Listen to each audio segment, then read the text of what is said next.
So if you've lived here in Poland for some time, you know that the typical Polish diet and Polish shopping habits at the supermarkets have changed dramatically, like night and day. Huge, huge changes. And that's our topic for today's discussion. And to help us out on this and to give us some insights into like actual nutrition, we've brought back our friend Sarah, because she is a proper nutritionist, like, educated and trained, and she works in this field. And so she's going to make us all look dumb by by giving her expertise on these topics. I highly doubt that. We'll see. Anyway, welcome back, Sarah. I'll lose 6 pounds just listening to this episode. First of all, Sarah, remind us of your actual qualifications as a nutritionist. So I have my bachelor's degree from the University of Nevada, Reno. It's a 4-year bachelor's degree in nutrition and dietetics. After I graduated, I worked in a hospital, and I worked with a lot of different patients, providing diets, working meal plans, and just setting. And then after graduation, after I worked at the hospital, then I started working more with a dietitian online community and doing a lot more marketing within the dietetic space. So. Okay, you win. You're all right. Me and Josh and Mike together are not as good as you. Okay, you win. You are the authority in the room for sure. Let's back up. Before we talk about the nutritional value of the Polish diet, let's back up. And I think we can all agree on this point, but we'll go over it anyway. What I mentioned at the beginning about dramatic changes in the Polish diet. I mean, you go to supermarkets today and you see whole entire categories of items that weren't there, I don't know, as recently as 5 years ago. And the first thing that comes to my mind, Dr. Mike, is frozen foods, ready to go, throw it in the frying pan or throw it in the microwave kind of thing. You come home from work, you don't feel like cooking, and here's a ready meal in a bag. That kind of thing did not exist until not too long ago. And the popularity and the amount of choice in that regards has just exponentially increased. And when I first came to Poland, late 90s, early 2000s, you had some choices, but they were very basic, frozen foods, not really that appealing. But especially in the last 5 years, it was whatever you want, from, vegetarian, vegan, and meat, foreign foods, something exotic, oriental. You have your choice in the frozen food sections to a degree that you just did not have. So even if you generally like cooking for yourself, there are just so many options there available that they're very enticing. And this is not just at the supermarket anymore. We're talking about stuff you can get at Żabka. You can walk in the front door at Żabka, and right there they have that little refrigerator with the chicken sandwich and various other kind of ready-to-go kind of lunchtime things. And again, this whole category did not exist until very microwavable Chinese noodles aren't half bad. I have to say that much. I'm not saying they're not healthy, but I was surprised when I got them once because I had the points connected in Żabka and I had to spend these points on something. I got it. It's you know what? This isn't half bad. Hey, Żabka, KrakCast.pl if you want to sponsor the show, by the way. Just give us a call and we'll work out something. And you know what else comes to my mind, Josh? As you've noticed this for sure yourself. And this is anecdotal, but I think it means something. Nachos, donuts, muffins, barbecue sauce. What are you implying here, John? I'm just saying that you go to supermarkets and you see stuff that, individually maybe it's not a big deal, but it kind of suggests that there are deeper trends going on here. And, cupcakes and stuff that was only almost completely unavailable not too long ago. You would have friends that were in the UK or the States send you over barbecue sauce. Now you have several types from different brands, thank God. Exactly. I think it's it's an expansion of the party food menu, isn't it? And it's something that's kind of simpler. You got a bunch of guys with beers watching football, then, a bowl of nachos and some dip from Carrefour or whatever. It's comfort food. And I'm not saying it's good for you, and it's for your sweet tooth. But again, it's just weird to think, and you're right, Mike, when you say that, some time ago it was the kind of thing you ask your friends to bring back from abroad, and now you can go to any supermarket and get the same thing or something similar to it. So can we let's kind of go into the reasons for these changes. What has changed in Polish society maybe that has resulted in these changes in the food selection? Because the Tesco's of the world, that's not a good example because they're leaving the country, but the Carrefours of the world and the Auchans of the world and the Lidls and Biedronkas, they put deep research into this, right? They know what they're doing, and every bit of shelf space is very valuable, and they only put stuff out there that they know is going to sell. So what's changed in Polish society that has resulted in kind of the increase in these comfort foods and convenience foods? Well, I think it has to do partially with the affluence of society. That's one part. Another part is just the homogenization of markets in Europe and in the world. like worldwide. Basically, it's easier to sell the same thing everywhere than figure out what each market wants. So if you suggest to a given market, you might like this, because if you like that, then we can bulk buy that from our producers and sell it to you in 20 different markets. There's also what we're probably going to discuss, the fact that more people in Poland are earning more money, but that also means they're working more, so that limits the amount of time they have to actually cook proper meals, go shopping at markets where they have to choose their vegetables separately, which meats, et cetera, and then put together into an actual meal. Going to a supermarket and buying a meal that is 90% done is a lot simpler than doing Seems that. like families are unwilling to devote the time to cooking that they used to not too long ago. It's my impression, anyway. I mean, that's true. I mean, if I want a home cooked meal, I go home to my parents' house. My mom a couple of times a week cook. So I'll show up there on the weekends, and it's a normal meal. I cook for myself as well, but it's a lot more simpler stuff. I have nothing against frozen foods, but usually, I try to quote unquote keep healthy. I buy frozen vegetables just because it's only me and my wife. So buying a bunch of different vegetables, steaming them, throwing half them away because we don't need that much, it's kind of annoying. So we buy like one pack of frozen vegetables. That's one serving between the two of us, and that's simpler than like anything else. We can see the And results. also of these. just Oh, I'm sorry, just to be kind of on the frozen food thing. Not all frozen food is bad. I'm just going to put it out there. Like frozen vegetables, frozen fruit actually be a bit healthier than their fresh parts, because they're actually picked at their ripest point, and so they're picked then, and then they're frozen right then. So you get nutrients fresh. Who knows how long it's been off the vine? Who knows how long it's been taken to transport? Different. So actually buying like fresh frozen vegetables, or even like canned potatoes or canned corn or things like that, add sugar, salt. Is there anything to the, and maybe I'm wrong on this, but I don't know, let's take frozen broccoli, for example. It has to spend that much more time boiling in the pot because it's frozen. By boiling it longer, am I boiling the nutrition out of it? It's going to really, and if you really want to roasting, but I mean, just in general, I mean, you're really not losing that. The whole point is just get more fruits and vegetables, and having an option. Yes, and it might be slightly expensive, but the factor is amazing, and you're going to less waste and going to it around. So, yeah, less waste because you can put the remainder back in the freezer for next time, I guess, right? Yeah. You can only just use what you want, and then it's not going to go to waste, right? If you bought a whole head of broccoli and you only eat of it, and you're like, whatever, I'll eat the rest later, was moldy days, right? And so these changes that we're talking about, they're not only reflected in the increase of certain things like frozen foods and convenience foods. Dr. Mark, you can also see it in the decrease of other things, and probably the most notable and interesting decrease is in the consumption of bread, which used to be a cornerstone of the Polish diet, but over the last decade or so, the consumption of bread has crashed. I mean, it is true that Poland, just like in other countries, the say anti-carb diet come here.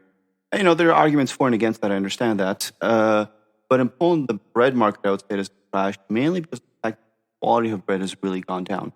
When I first came to Poland in the late 90s or 2000s, bread here was superb, flavorful, aromatic, tasty. It would stay fresh for several days. It was great in sandwiches, and it was completely different from when I had in the States, like Wonder Bread or something like that. That's not bread. Not I know, I know, but I'm just trying to compare and contrast. But and that kind of bread, it wasn't expensive, but it wasn't dirt cheap either. It meant something. And in Polish culture, there's also this thing about bread is something that you cannot throw out. It's, like culturally speaking, it's like a mainstay of food. Like throwing out bread is like throwing out money in a way that this is the cornerstone of a diet of human society. It's like bread and water is what you need to survive. But when we were living here for a couple of years, we noticed that a lot of these supermarket chains would come in, and they would sell bread there, which smelled great. It was fresh and it was good at that moment, but it would go stale pretty soon. You didn't like it too much. You'd buy it less often. So to entice people to buy more of it, they would lower the quality so they could lower the price, and it became like this downward spiral. While regular bakers that sold high quality bread couldn't compete because a loaf of their bread cost 5, 6, 7, 8 zlotys, while the stuff at Carrefour cost like $2.99 or something like that. Almost disposable.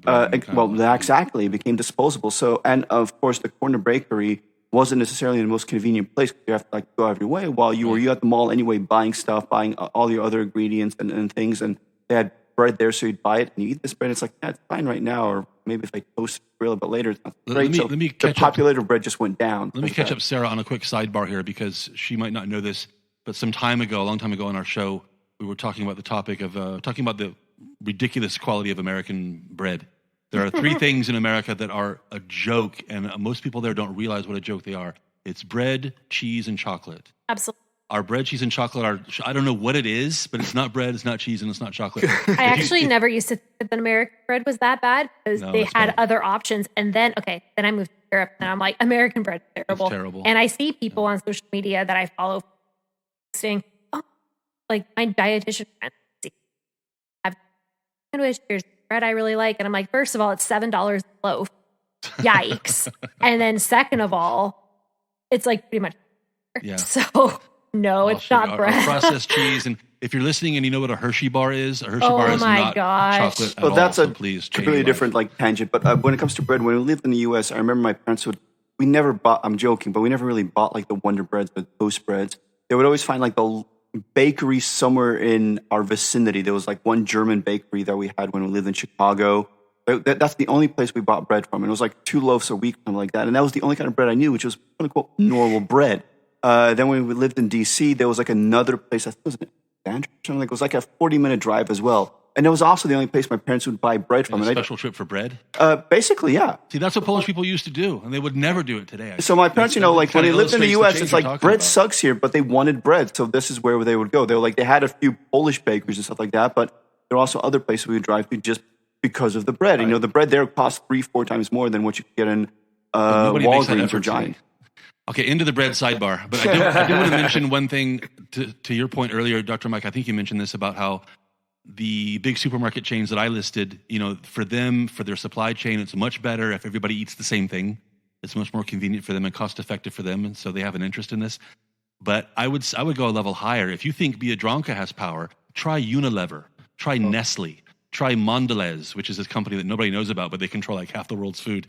For them, it's a dream situation if there's fewer differences between markets, and they can make the same things and sell it across a whole continent instead of having to divide everything up into different tastes. So, I know this sounds like conspiracy theory stuff, but on the corporate end of the food world, which is massive, of course, it's in their interest to have fewer differences rather across markets for sure. Actually, going in that regard, Poland was known for its cold cuts for decades. Yeah. If you wanted like hams and meats, everybody wanted the stuff out of Poland.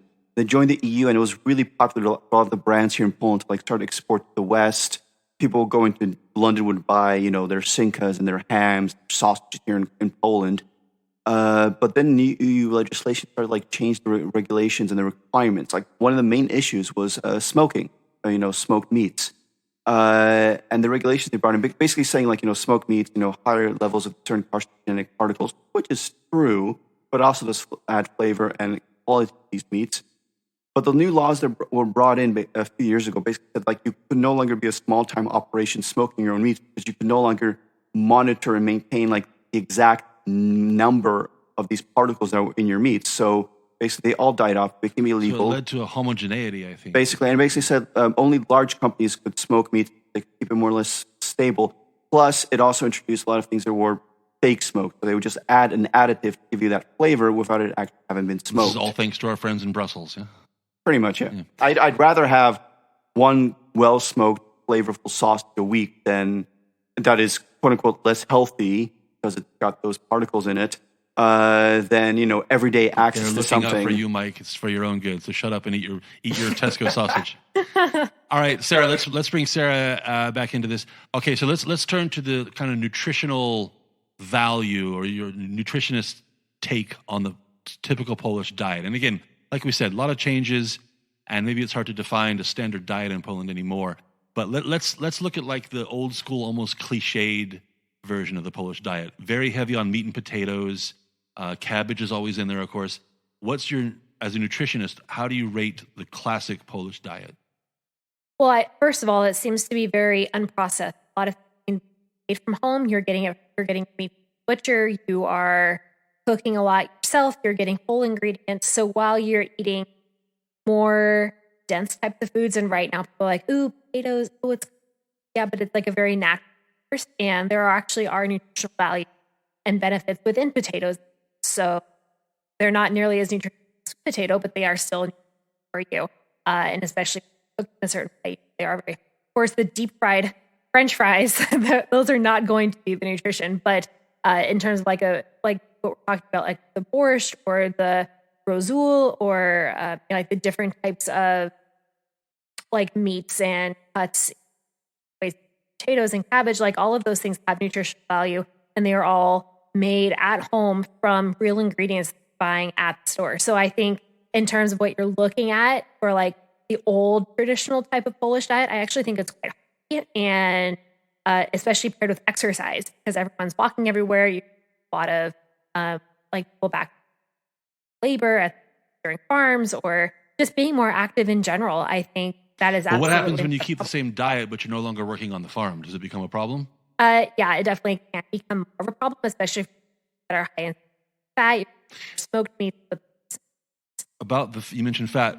Typical Polish diet, high, fat and cholesterol, basically. But I guess probably a dumb question. A high fat, high cholesterol diet is still better than a high processed foods, high sugar diet, I guess.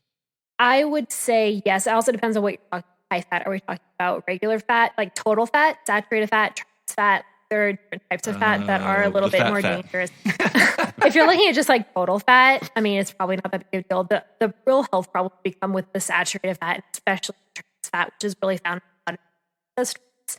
And especially like if you're eating a lot of just like super cheap pastry type sweets over here, say at Carrefour, like cookies or whatever, they're obviously having the added sugars, and the trans fat is also added as well. So kind of a double of being a negative thing for you, and that's then why it's, especially as in terms of the Polish diet, it's definitely putting a negative health impact on that. I'm curious what you think about the meat aspect of the Polish diet, whereas a typical American diet is more beef heavy, I think, whereas in Poland it's more oriented towards pork and chicken. Pork by far number one. What role does that have in a healthy diet? Pork is more of a cut type of meat, say chicken, whereas beef tends to be a bit more on the fatty side. So you are going to get more of like the fattier types of cuts with America. Over here, pork tends to be a bit more side. So, but then again, in the typical Polish kitchen, the pork is always fried, and it's the fact that it's fried meat kind of that must be a negative. Yeah, you're putting it in oil. You're frying it, you're just going to be adding those extra calories. Usually you're not frying in olive oil, you're going to be frying in oil, which is very my mom always made the best like breaded pork chops and butter. My in-laws use lard. So lard, yeah, exactly. Lard. Lard. I swear by lard. Guilty pleasure, huh? That is some good stuff. So about these changes, Sarah, that we mentioned, processed foods, packaged foods, we can criticize it all we want, but it seems inevitable. It's just a byproduct of the modern lifestyle, I think, and we can kind of, look back with nostalgia on the good old days when there was a nice pot of soup ready when we all came home, and a nice nutritious meal. But don't we kind of have to accept to some degree that's kind of a thing of the past, and we kind of have to, we accept our reality even if it isn't what we would choose in a perfect world? Yeah, I mean, it definitely all comes down to lifestyle too. I mean, all of us these days are really busy, and more often than not, just in order to if you have a family, chances are, both husband and wife are going to be working. And that's just kind of the reality of the situation these days. So whether both of you are working or only one, like the husband is working and the mom's at home, or the mom is working and the husband's at home, you just have to make that decision for you and like what's best for your family. But I think most days it's just kind of coming down to convenience. And there is absolutely quote unquote processed food available that is healthier and will provide healthy options. Like we were talking about earlier, the frozen vegetables and fruit, canned vegetables, those types of things, like canned beans, so especially, are great. Necessarily feel guilty about grabbing the frozen vegetables or the canned whatever. Exactly. Yeah. I mean, like I know a lot of people are like, oh, only shop the perimeter of the grocery store. You're going to be missing out on actually good things in the middle of the grocery store, like those aisles, like the rice, the beans, the canned tomatoes, like there are different options within those sections of the store, or the nuts too. Like can't forget about they're a great option as well. So even though they are considered like processed, they're in a bag, they're in a can, they're in a jar, they are still really good. But I think the problem when you're buying like the highly processed, the added with when those nuts are covered in caramel, yes, absolutely. They can taste better though, don't they? Really good. Yeah. Let me get some advice from you, Sarah. Actually, you've been giving advice for the last 5 minutes, but let's get some more advice. And I want you to divide it into like, advice for someone eating a typical Polish diet under the constraints we talked about. A busy life, don't have time to devote 6 hours a day to cooking a perfect meal. Give us, like, in terms of musts and must-nots, what would your advice be? Well, I think you have to decide what's important to you. Like if your health is important, you're going to make time for it. So if you want to go, like if you spend like 2 hours a day watching TV, wasting time on your phone, okay, that's your prerogative to spend 20 minutes making a fairly nutritious dinner, right? So during which time you could be listening to that podcast anyway. Like this one. Like this one, obviously. So, it just kind of comes down to like your priorities and what you choose to do. A lot of people think you have to be in the kitchen for 45 minutes for breakfast, for lunch, for dinner, cooking something that's super over the top, super important, like super intensive, super nutritious. That's absolutely not the case. You can have breakfast ready in less than 7 minutes if you're making. You can do overnight oats, have it sitting in the fridge the night before, top with some berries, and you're out the door on your way to work. For lunch, have it as leftovers from the night before. Just pop something on, if you had like tacos the night before, just put it on a bed of lettuce as you're heading out the door on your way to work. And that's sounds super so easy suddenly. Because I think whenever you are wanting to live more of a healthy lifestyle, but we are all so busy, myself included, I work a lot, and trying to come up with ways that is convenient, it's easy, but it's still nutritious and it fits your lifestyle. Everyone's lifestyle is going to be different. Everyone's preferences are going to be different. So it is a myth and probably excuse making that you don't have the time. You can find the time. Absolutely. You make time for what you have priorities. Sounds fair enough. I admit, I am a lazy asshole, but if I want to eat healthy, then basically you said it first. I was going to say it. If I want to eat healthy, after work, I just buy, some cottage cheese, frozen vegetables, and steam that while I'm, getting ready for something else. It's not that hard. Maybe it's quote unquote boring then, but I have no so guilty feelings about eating that then afterwards. It's usually the things that are really unhealthy that take me time. When I fry up a bunch of meats that that I've marinated in different sauces and add some kind of other things to that aren't probably that healthy, and rice with like sugar-laden sauces or something like that. Yet it's the unhealthy things that take longer for me than the quote-unquote healthy things, unless we're talking like, instant meals, microwave stuff. Yeah, absolutely. I think one of the best things you can do is come up with ways to maximize. That's why prep is so highly talked about these days, is because you can make one thing and separate it out for full meals. For me personally, I make a dinner on Monday night and it'll pretty much last me for like 4 days, just because I eat smaller portions and I section it out throughout the week, and it works really well because, yeah, sure, I'm spending 30 minutes making up like a one pot type meal, but then I don't have to do anything for the rest of the week, or for most of the week actually, and my dinner's already ready. I already know it's nutritious, that has vegetables, that has high fats, that has some carbs, low in sodium, all of that stuff for lunch. And making a smoothie. I'd argue about the sodium argument. That's never discussed for nothing. Okay. Is sodium good or bad? That's I think the fears that we have against sodium and salt are grossly You're a exaggerated. paid shill for the sodium, I think, for big sodium. I mean, just kind of one note about that. I do think sodium, it's fine up to a certain point. I think for athletes, you'll need sodium because you are sweat. Right. However, if you are, a lot of those processed will come not just with the sodium, with the added sugars. It's going to be the combination of everything. Most of us are not. If you're eating a lot of salt, but you're also drinking normally and have healthy kidneys, it doesn't really matter. Your body maintains the level of sodium in your body anyway. Can I just for a second, Sarah? I'm curious. Whole blood pressure thing with sodium. I'm curious about something. Mike's going to argue the medical points here. I'm curious about something. Just putting aside the Polish diet thing for a moment. As a nutritionist, when you are at a restaurant or when you're a guest in someone's home for dinner or you're eating whatever, as a nutritionist, do you find yourself being kind of like, do you overanalyze what you're eating? Absolutely not. I people ask me this all the time. So for Can you me, just relax and just have some junk food? I just eat whatever. Like I live a very balanced lifestyle. So for me, I really enjoy a good beer at dinner. I enjoy going out with friends. I love it's like one of my favorite foods. And people are always very surprised when they meet me and they go out to dinner and they find eating these types of foods. And they're like, oh my gosh, well, you're that. Like, there's no way you can eat. Like, you're supposed to eat celery and carrots all day. But I don't like celery, so I'm not going to eat celery. But I don't blame you. It's disgusting. I think how I kind of do it is if you're going to do something long health, you need to do it in a way that's going to be you. And what's going to be consistent for me is not really what's going to work for someone. So you find something that works, you're consistent for 85% of the time, and then you're not too strict on yourself. Want something like last week I had a craving for like to go to brunch. Like I really want shakshuka and mimosa.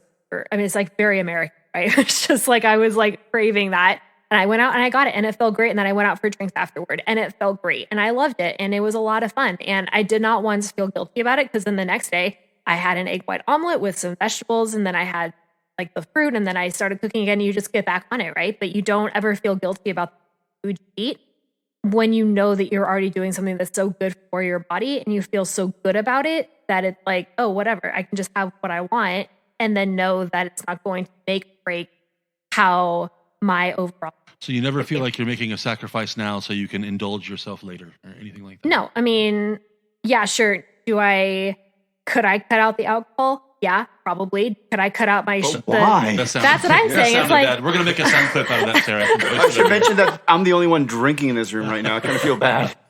I also have an appointment at 4:30 to start because it's summer and I can sit outside and it's a lot of fun. But it's like, I find like, what's the point in living if you can't do the things that you enjoy? Also not taking it in excess, all of that. So I think kind of going back to like suggestions and tips are busy and find they don't have time is first of all, find something that's going to be very easy and like Dr. Mike was saying, really, like cottage cheese, so easy to grab and just eat with vegetables or whatever. Super simple. You can remake a smoothie.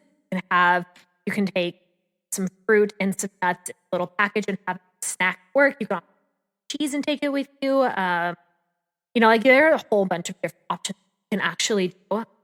And I don't think that any food should... creativity is all you need, really. Yeah, exactly. And just, again, find the foods that you like. Personally, for me, and I live in the wrong country, so I should be saying this, but I am. I don't like pork. I don't enjoy like any pork product. And so for me, like the cold cuts and sandwiches, they're just not my thing. And I don't like that. Chicken, fish? What?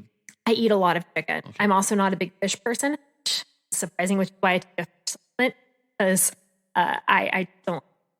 So chicken, and then occasionally I'm just not the biggest eater, but my husband. This is not we've talked about this before on our show too. This is not a beef culture in Poland for reasons that I really don't get. This is another thing that's changed. Another thing that's kind of appeared on the radar in the last decade or so is the specialty restaurants that kind of have this nicer high-end beef, but it's crazy expensive in Poland. Dr. Mike, we talked about this before. We have no idea what they do with the good beef cows in this country. I don't know where, but they disappear. They're sent off west or east or somewhere. But yeah, like the steak places here are great, expensive. I mean, I can buy a tenderloin, which is like 2.5 kilos, which costs us the same as like this one steak in a decent restaurant. I mean, I understand that steak restaurants are usually expensive, but it's like usually when I marinate the steak and age it myself at home, it tastes a hell of a lot better than what I'm paying for in a restaurant. But this is just not a beef culture. I don't know why. Well, I think isn't it just kind of prosaic thing that the preferred dairy cattle here, the males do not make good beef, whereas in other parts of the world, I mean, I don't speak for the UK, but kind of you have these cows that produce great milk, and the males kind of produce great steaks. It has to do with the stock available. Obviously, I don't know enough about it to say for sure, but yeah. Then there's the whole issue of like lamb and mutton, which in Poland just does not exist. Not a thing. After being raised in Australia, I kind of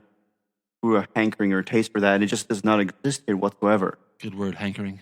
Well, actually, again, you see, there's kind of geographical reasons for that because sheep are generally raised on agricultural land that is too hilly to grow crops on, and too hilly to reasonably have cattle on. Not that many hills around here. And actually, apart from the kind of the edges, kind of Poland's kind of a flat country. And the truth is, in Poland for the longest time, mutton and lamb was considered like poor man's food. It was like exactly. It's like this terrain is not good for anything else. So this is the leftover. Oh, we're only growing them anyway for the wool. So we'll throw that out for the extra. So getting good mutton lamb here was kind of an obstacle back in the day. And though the weird thing is, in Poland, when they did start producing, most of the lamb meat was sent off to other countries. Italy apparently was a huge importer of Polish lamb for a year. One more thing for Sarah before we wrap it up. I'm curious, again, as a nutritionist, when you're shopping at a supermarket here, your typical Biedronka, Lidl, Auchan, Carrefour, whatever, and you're comparing it to what you might be used to back at home, anything stand out to you, strange, surprising, anything missing you wish we had, anything here that you wish you had back in America, anything, in terms of comparisons? Honestly, I feel like the American diet is really terrible in general, and I feel like the food you buy in the American grocery stores are really awful. The quality, I feel, is really bad. And then if you did want to pay for quality, I mean, this is a totally topic in and of itself. The organic thing, oh my gosh, I could go forever about that one. But you went to Whole Foods and you were to buy something that was, say, Whole Foods is a big chain in America for organic groceries. Yeah, it's pretty much like the most expensive grocery store that you have in America. And so if you were to go and buy a single avocado, I mean, it could be like $2 for avocado, depending on size or the different state purchase. But it's really, really expensive. And so it's more expensive to have a healthier diet. It's very expensive. But then also the question becomes like, how much? Like, okay, I'm just going to continue on the whole canned tomatoes train, but organic canned tomatoes versus normal canned tomatoes. They both have the same ingredients when you flip over the can. It's the exact same thing. And why am I paying 4 times as much organic?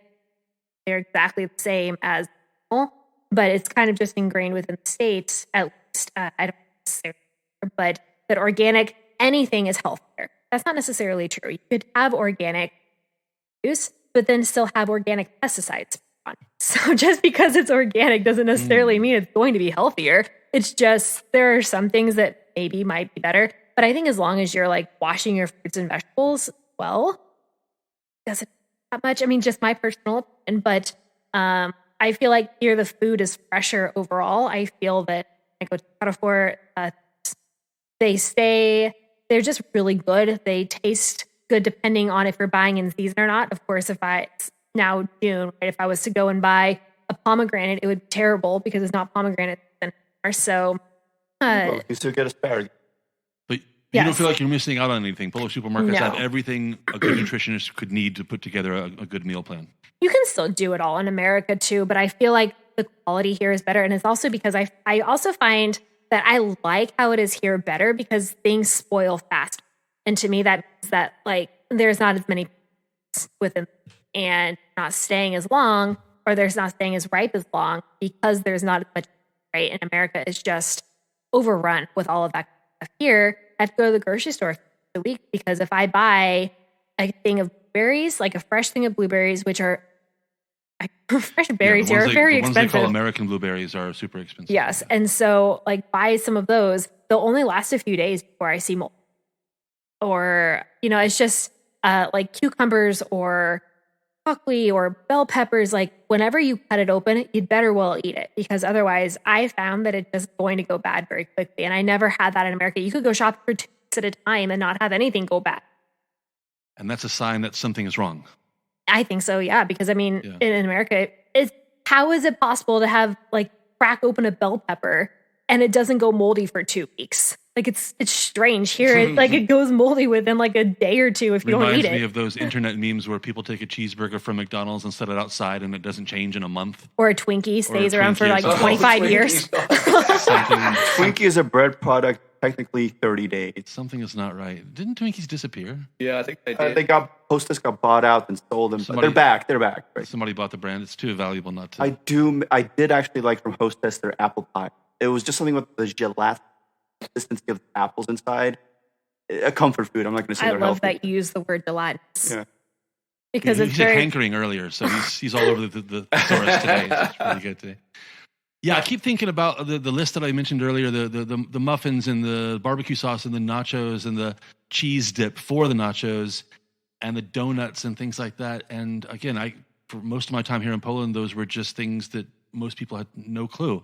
And now they're everywhere. And I just wonder how that happens. If it's led by demand, led by supply, I'm curious, but I don't know. I have to bitch about Cheetos since you mentioned that right now. What For are me- what are those things? Cheetos for me, whatever, but they should be cheese flavored. I am pissed off when once in a while I get that urge, that craving for Cheetos. I walk and you have ketchup flavor, the kebab flavor, the hot dog flavor, the pizza flavored. They don't have the cheese flavored ones. They're the hardest one to Hot get. dog flavored Cheeto. What are you doing with your life if you're eating hot dog flavored Cheetos? I mean, no. For While me, you're waiting for your hot dog, I guess. they should be cheese flavored. If I've decided, okay, tonight I'm alone, my life is horrible, eating the Cheetos, I want the cheese ones. I don't want those weird kind of quirky flavors, and they're impossible to get the cheese. The only thing less natural than Cheetos, I think, are Pringles.